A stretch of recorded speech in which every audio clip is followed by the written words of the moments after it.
Well, hello, my friends. Welcome to Granny B's house.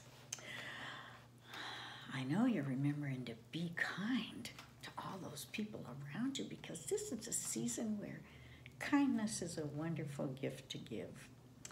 And no matter how you're celebrating the holidays, Granny B celebrates Christmas at her house. And I know a lot of people celebrate Hanukkah or Kwanzaa.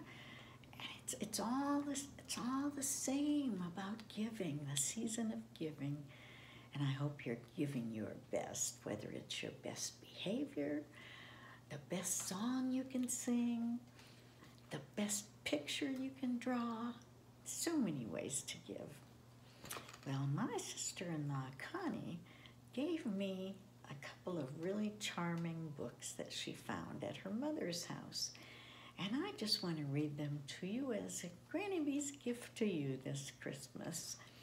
And this one is called Larry's Little Lamb. And it's very old-fashioned from like 1950. So let me get out of the way so you can see these charming photos here.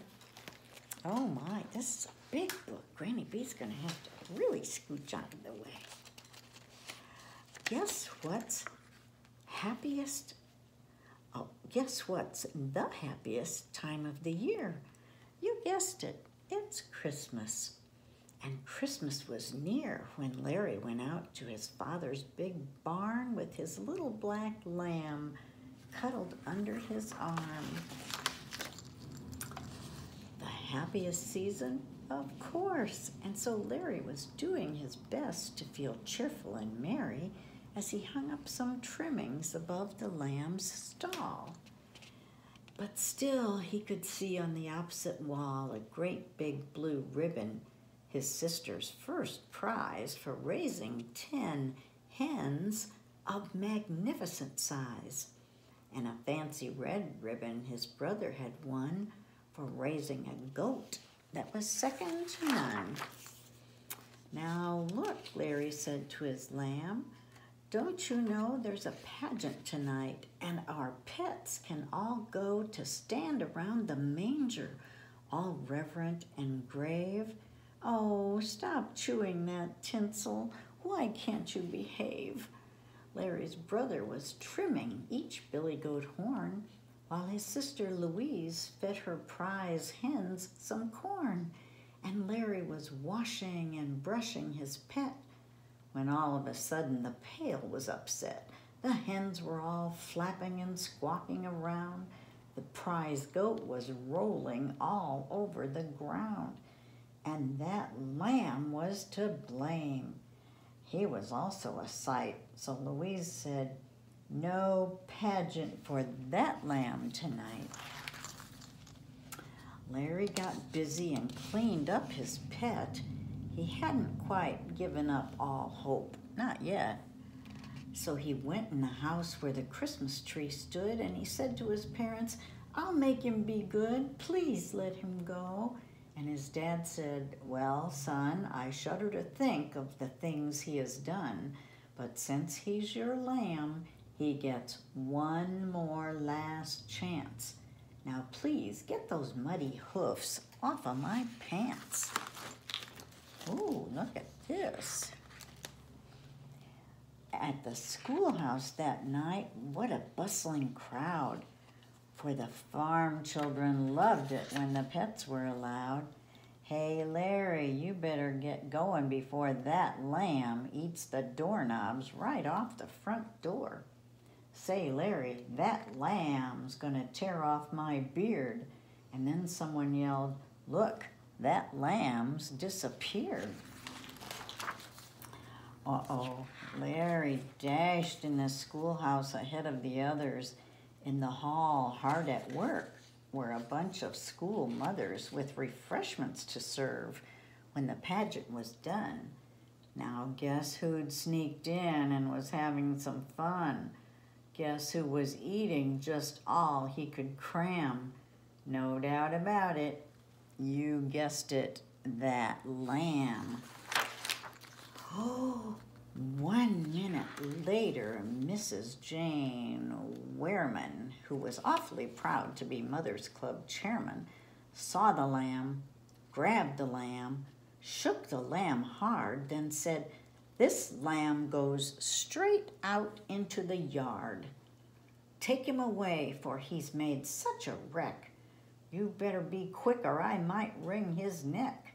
Such a pest, but she stopped. She heard howls from the stage. You can't guess who's howling, so please turn the page. "Ah, my baby," she said. "That's my baby I hear." So with Larry beside her, she ran to the rear, where back of the curtain the manger was ready, with hay very tickly and boards quite unsteady. And Mary and Joseph, age 4 and age 6, were doing their best to get out of this fix. They shook baby's rattle, tried bottles, tried powder, but all that they did made him yell louder. Then suddenly out jumped that lamb, full of tricks. He just seemed to know they were all in a fix. He stood on 2 legs as he happily danced, and for once folks were glad as he capered and pranced. For the baby stopped crying, he smiled and he cooed, and he held out some hay which the little lamb chewed. "Then straighten your costumes, he's settled for certain," said Mrs. Jane Wiseman. "Quick, up goes the curtain." Well, it really was lovely. You just can't believe how good children can be, and lambs, Christmas Eve. And Larry felt especially happy and bright as the crowd joined together to sing Silent Night. When the pageant was over, just everyone praised a certain small boy and the lamb he had raised. They awarded to Larry a red ribbon bow to tie on the hero who rescued the show.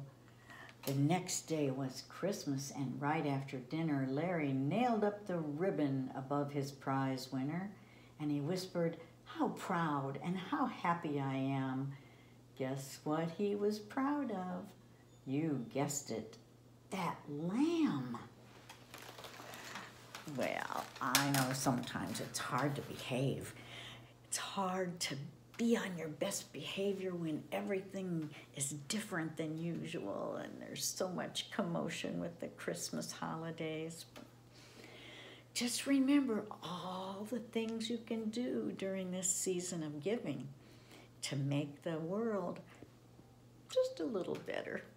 You can just start in your own home with your own family, behaving and helping out with chores and maybe finding little ways to treat other people very kindly. So you just remember that Granny B loves you, and Granny B wants you to come back and see her again real soon. And who knows, maybe Granny B will read you another story. Okay? Bye-bye.